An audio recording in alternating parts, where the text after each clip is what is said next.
তো বন্ধুরা, তোমরা সবাই কেমন আছো? আশা করি খুব ভালো আছো। আমি না খুব ভালো আছি। আমি কোথায় ঘুরতে গেছিলাম সেই ভিডিওগুলো তো তোমরা আগে দেখেছো। তা ৪-৫ দিন পরে চলে আসলাম বাড়ির সংসারের কাজ নিয়ে। তাহলে সংসারে তো কাজ তো তোমাদের দেখাতেই হবে আর বাড়ি তো ফিরতেই হবে। সবসময় তো কুটুম বাড়ি থাকলে তো আর হবে না, তাই না?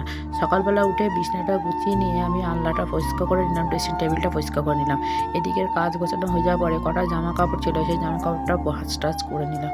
নেবার পরে আজকে বড় কথা হচ্ছে আমার ছেলে আবার স্কুলে যাবে, তার জন্য আবার গোছাতে হবে। এদিকে বই খাতাগুলো গুছিয়ে নিয়ে পিসির বাড়ি থেকে আসতে আমাদের ইচ্ছাই করছিল না, কেন অনেক বছর পরে পিসির বাড়ি গেছি তো পিসিও কান্নাকাটি করছিল, আমরাও একটু কান্নাকাটি করছিলাম।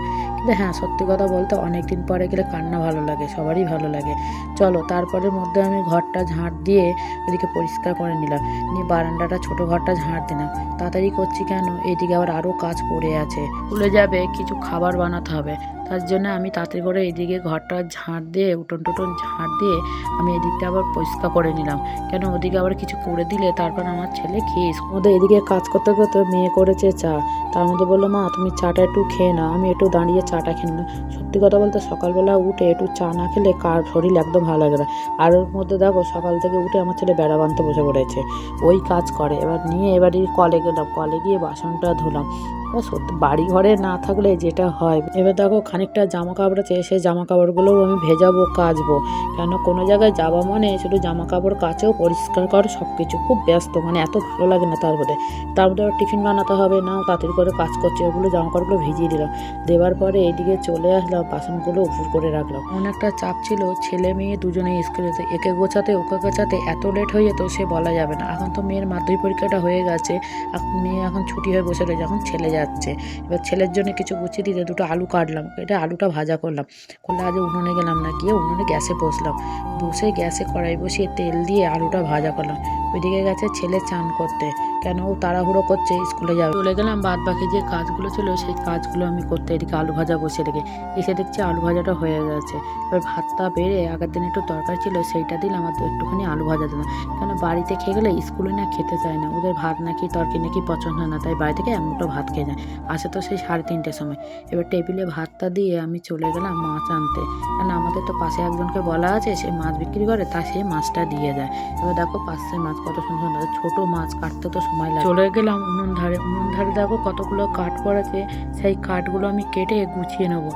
কাঠগুলো না কেটে নিলে আমি উনুনেতে জাল দিতে পারি। একটা কথা কি বলো তো, আমার মুখের ভয়েস দিতে খুব অসুবিধা হয়। জানি না আমি মুখের ভয়েসটা কিভাবে দিই, আমি দিই কিন্তু আমি নিজে বুঝতে পারি না যে আমি কিভাবে দিই। কোনো যদি অসুবিধা হয়ে থাকে সেটা কিন্তু আমাকে কমেন্টে তোমরা জানিও। তোমরা যদি না জানো তাহলে আমি কিন্তু বুঝতে পারবো না যে আমি কোনটা ভালো বলছি আর কোনটা খারাপ বলছি। এবার চলো উনুন ধারটা ঝাঁট দিয়ে পরিষ্কার করে নিয়ে আমি নেতা দিয়ে নেবো।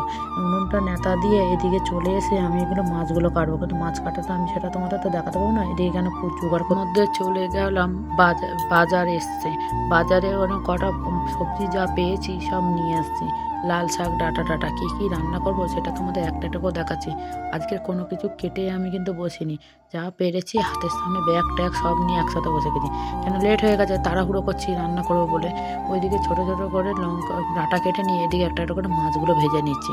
কেন ডাঁটা আলু টমেটো দিয়ে তরকারি করব, তার জন্যে। এবার এত দেরি হয়ে গেছে সে আর বলতে পারবো না, তাড়াহুড়ো করে চলো এবার রান্না হচ্ছে। একটা একটা করে মাছ ভাজা হয়ে গেছে, দিয়ে এবার তেলের উপরে ফোড়ন দিলাম। আমরা তো বলি 5 ফোড়ন খাই, 5 ফোড়ন, লঙ্কা, পেঁয়াজ সব রকম দিয়ে আলুটা কষে নিয়েছি। সামনেই একটা বাজার আছে, সেখান থেকেই আমরা কম বেশি করে বাজার নিই, মাছ বাজার সব বিক্রি করতে আসে, আমরা এখান থেকে নিই। বাজারে কিন্তু আমাদের যেতে লাগে না, যখন আমাদের খুব দরকার তখন আমরা যাই। এবার চলো আলুটা কষার পরে ডাঁটাগুলো দিয়ে দিলাম। ডাঁটা দেওয়ার পরে টমেটো কড়াইশুঁটি দিয়ে সুন্দর করে কষে আমি কিন্তু জল দিয়ে দেবো। কেন ডাঁটা আলু টমেটো দিয়ে বাটা মাছ দিয়ে তরকারি খেতে খুব সুন্দর লাগে। ঠিক আছে, তার মধ্যে যদি কাঁচা টমেটো হলো আরও সুন্দর দেবে। তার মধ্যে তরকারি হতে হতে এদিকে আমি লাল শাকটা কেটে নিচ্ছি। কিছু গুছিয়ে না বসলে এত তাড়াহুড়ো করতে হয় সেটা আর বলা যাবে না। তোমরা তো রান্নাবান্না করো, তোমরা ভালোই জানো যে এক হাতে করতে গেলে কত দেরি হয়। একবার ঘরের দিকে যাচ্ছি, একবার এই কাজটা করছি, আবার এদিকে তরকারি করছি, কেন অনেকটা বেলা হয়ে গেছে। চলো এদিকে তরকারিটা হয়ে গেছে, তার মধ্যে আমি দেবো মাছটা। কেন টমেটো দিলে না আলু এমনি সেদ্ধ হতে চায় না। ঠিক আছে, এবার দেবো মাছগুলো দেওয়ার পরে ওইদিকে আমি শাক কেটে মানে ধুয়ে নিয়ে চলে এসেছি। সেটা তো আমি সব কিছু আর দেখাতে পারছি না। মাছটা দিয়ে তরকারিটা ঢাকা দিলাম, খানিকক্ষণ পরে আমি গামলায় তরকারিটা নামিয়ে নিয়েছি। নেবার পরে ওইদিকে আমি বললাম না শাকটা ধুয়ে নিয়ে এসেছি, এবার তেল দিচ্ছি, তেলের ওপরে কাঁচা লঙ্কা শাক দিয়ে নেড়ে দিয়েছি। আজকে এই টমেটো আলুর তরকারি, মাছ দিয়ে আর শাক ভাজাই করবো, আর বেশি কিছু করব না। এত বেলা হয়ে গেছে, রান্না করে শেষ করে অসম্ভব। আজ ভিডিওটা এই অবধি, নতুন ভিডিও নিয়ে পরের দিন দেখা হবে। তোমরা সবাই ভালো থেকো, টাটা।